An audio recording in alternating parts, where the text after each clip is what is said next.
Increasingly, farmers are trying to get out of the poison spiral.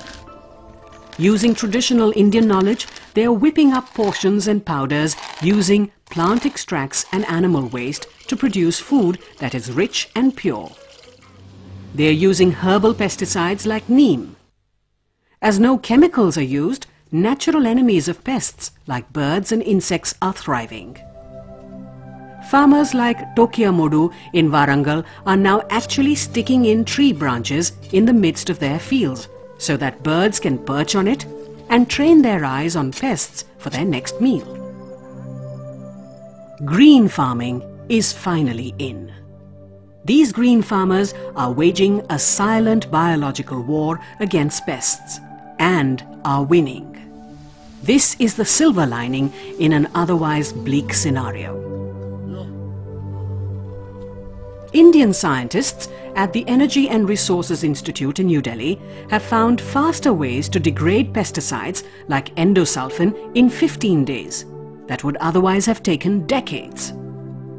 It is also working on development of plant-based pesticides that are environment-friendly and biodegradable.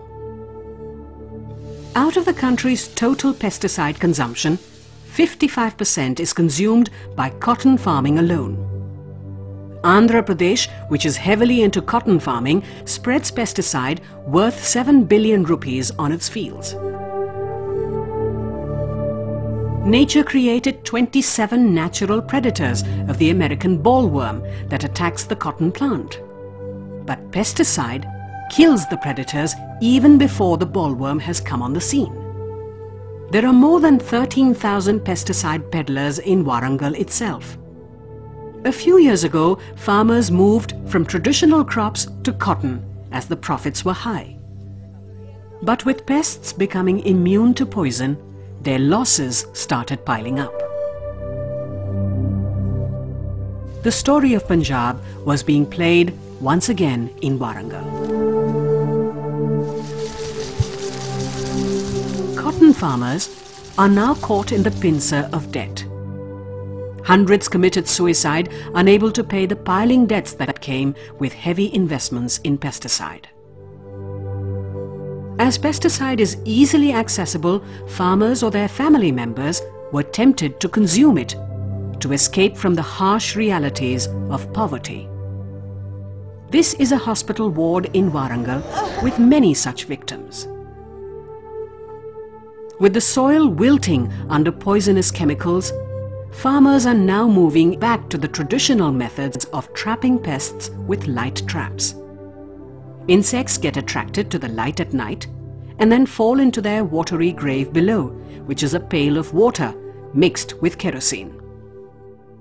Agricultural production is possible without using any pesticides, and we must work towards building a world without using pesticides. A pesticide-free village is definitely possible.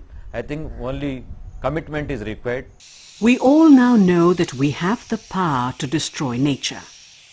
But instead, can we use nature to help us live a sustainable life? The tragedy of pesticide poisoning can get transferred to the next generation due to genetic changes, as we have seen in Kasaragod.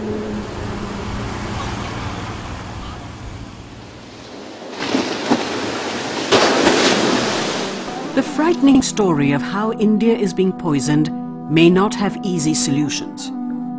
But the longer we take to find answers, the shorter will be our lives. The World Health Organization estimates that over 70,000 people end up as victims of pesticide poisoning every year. Let us not be among them.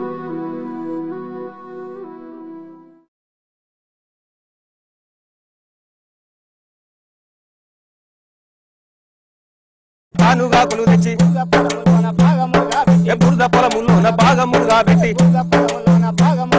Burda Palamulona, Bagamurga Betty, Chesinolanta, Mandulesi, Pata Pandinchaledu, Ashola Penda, Akolo Alamulu, Wakada Garisi, Bagamurga Betty, Wakada Garisi, Bagamurga Betty.